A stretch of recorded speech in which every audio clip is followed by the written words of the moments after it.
you've told me before that your version of Snow White is different, and it's more of a 2022 version of Snow White. What did you mean by that? I mean, the original cartoon came out in 1937, and very evidently so. There's a big focus on her love story with a guy who literally stalks her. Yeah. Weird. Super weird. So we didn't do that this time. Mirror, mirror on the wall. Who's the biggest PR disaster of them all? Buckle up, because Disney's latest fairy tale has turned into a full-blown nightmare, and at the center of the chaos, none other than Rachel Zegler. From scathing box office numbers, furious fans, celebrity backlash, and now the ultimate headline, Disney fires Rachel Zegler? What really happened behind the scenes of the most controversial remake in Disney history? Today, we're diving deep into the story behind the Snow White meltdown, the explosive interviews, the bizarre PR moves, and why this might be Disney's biggest live-action flop ever. This isn't just about a failed movie, this is about legacy, identity politics, social media fury, and a billion-dollar empire scrambling to survive. Stay with us, because the final act of this saga may just be the most shocking of all. Once upon a time, a bright young starlet named Rachel Zegler was plucked from obscurity. No, really. She got cast in West Side Story after replying to an open casting call on Twitter. Directed by Steven Spielberg, an Oscar-winning performance. Critics were raving. She was the rising star in Hollywood. Charismatic, talented, and bold. So when Disney announced she would be playing the new Snow White, it made headlines around the world. A Latina Snow White, a historic first. Diversity, progress, representation. It was risky, sure, but Disney was leaning all the way in. They weren't just redoing a princess story, they were rewriting it for a modern age. But somewhere along the way, that magic turned to mayhem.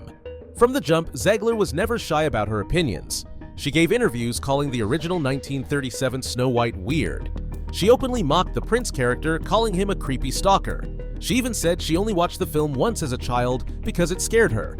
Quote from Zegler in Variety, "It's 2022, not 1937. She's not going to be saved by the prince. She doesn't dream about love, she wants to be a leader." Now, reimagining old fairy tales isn't new, but this struck a nerve. Suddenly, Zegler wasn't just acting in Snow White, she was attacking it. Disney purists were outraged. Generations grew up with the original, and here was its new star, essentially disowning it. Memes exploded, interviews went viral, hashtags like Not My Snow White and Woke White trended across Twitter, TikTok, and YouTube. And the worst part? Instead of calming the storm, Zegler kept adding fuel to the fire. It wasn't just the fans. Even members of Walt Disney's original animation team began speaking out. David Hand Jr., son of the original Snow White's supervising director, gave a rare interview calling the remake a disgrace and saying Walt would be rolling in his grave. They're destroying the legacy. My father took so much pride in that film, and now it's completely off base. Then came the Seven Dwarfs controversy. Set photos leaked. And instead of 7 dwarfs, the remake featured a diverse band of average-sized actors in modern clothes. Actor Peter Dinklage, himself a person with dwarfism, slammed Disney, saying they were being progressive in one way, backwards in another.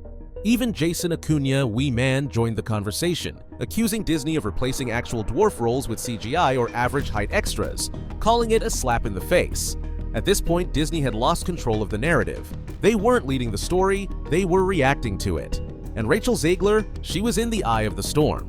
When it came time to promote Snow White, fans noticed something strange. There was no glitzy Hollywood premiere, no big press junkets, no red carpet media circus. Instead, Disney quietly held a subdued screening in Europe, inviting Spanish influencers and families from small towns instead of A-listers. Rachel Zegler was there, alone. No Gal Gadot, no main cast, no major studio heads. It looked more like damage control than a celebration. Behind the scenes, insiders say Disney made a calculated decision. No more unscripted interviews. No more media firestorms. No more Rachel Zegler going rogue. Instead, they reportedly handpicked influencers with pre-approved questions to do the promo work. Imagine that, Disney handing over its $200 million princess film to TikTokers. Then came the opening weekend, and it was an absolute catastrophe. Early projections had Snow White pulling in $60 to $80 million. What it got? Barely $30 million. Rotten Tomatoes score? 42%. IMDb? A humiliating 1.7 rating. Audience reviews? Brutal. Critics called it soulless, off-message, and unwatchable. Many fans said it was nothing like the story they loved. The film failed to connect with kids, alienated older fans, and never found a core audience. Disney tried to blame review bombing and internet trolls, but the writing was on the wall. They had a bomb on their hands, and it wasn't just a bad movie. It was a brand crisis. For someone so outspoken, Zegler suddenly went quiet. TMZ caught her at LAX after the film's release, and when asked how it felt now that Snow White was out, she replied, "It feels wonderful. Thank you." When the reporter pushed further about the controversy, she hopped into a black SUV and disappeared. Gone was the confident, politically vocal Zegler. In her place, a PR-trained ghost. Sources say Disney cut off all her interviews, blocked unsanctioned media, and ordered damage control internally. Some reports even claim she's been quietly removed from future Disney projects. Now for the million-dollar question. Did Disney actually fire Rachel Zegler? The short answer, not officially. But unofficially, it's very possible. Disney hasn't publicly announced a firing, but industry insiders are saying she's out of the picture. No future projects, no upcoming Disney Plus spin-offs, no merchandise tie-ins, nothing. This is a studio that leans into its stars when they're a hit. Think Zendaya, think Emma Watson, think Halle Bailey. But Zegler, she's been virtually erased from Disney's social media channels, and rumors suggest the company is actively looking to recast or pivot future roles. In Hollywood, when a studio stops calling, that's the quiet version of being fired. So what now? Disney is at a crossroads. The Snow White remake was supposed to be a tentpole release, a crown jewel in their live-action strategy. Instead, it's exposed a massive divide between their creative direction and their audience. They're now reassessing future remakes. Industry chatter says Disney is scaling back woke reboots in favor of safer, legacy-focused projects.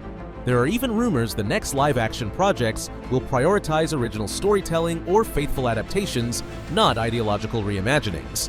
Whether that's genuine or just corporate panic, only time will tell. This is the story of what happens when legacy, identity, and branding collide in a hyper-connected digital world. Disney tried to modernize a nearly century-old tale, but in the process, they alienated the very people who held that story dear. Instead of honoring Snow White's legacy, they tried to reinvent her from the ground up, without thinking about the emotional equity fans already had in the original. At the same time, Rachel Zegler became a cautionary tale in the age of celebrity activism. Yes, actors should speak their minds. Yes, stories should evolve. But when your personal views start to actively contradict the message of the film, and worse, insult the fans, you're no longer promoting. You're pushing people away. Studios now have to ask, are we casting talent or personalities? Because in this case, Disney didn't just cast an actress, they cast a brand. And that brand, it backfired. But let's be fair, Rachel Zegler is young. She was thrust into the spotlight. And maybe, just maybe, this wasn't entirely her fault. Maybe the studio gave her too much freedom. Maybe the script was already doomed. Maybe the backlash was overblown. Still, perception is reality in Hollywood. And right now, the perception is clear. This version of Snow White was a misfire, from top to bottom. Here's the truth. Rachel Zegler didn't kill Snow White by herself. This was a perfect storm of corporate overreach, tone-deaf marketing, and yes, a lead actress who didn't know when to stop talking. But in the end, Zegler became the face of the disaster. A cautionary tale in modern celebrity, corporate branding, and how fast the public can turn. Will Disney recover? Of course. It's Disney. They always do. But this story, this mess, it's going to haunt them for a long time. And for Rachel Zegler, the spotlight may have gone dark, but the internet never forgets. Anyway, this concludes today's video. Be sure to subscribe to LoafTube for future celebrity videos and turn on that post notification bell so you don't miss out on any future uploads. Until then, see you in the next one.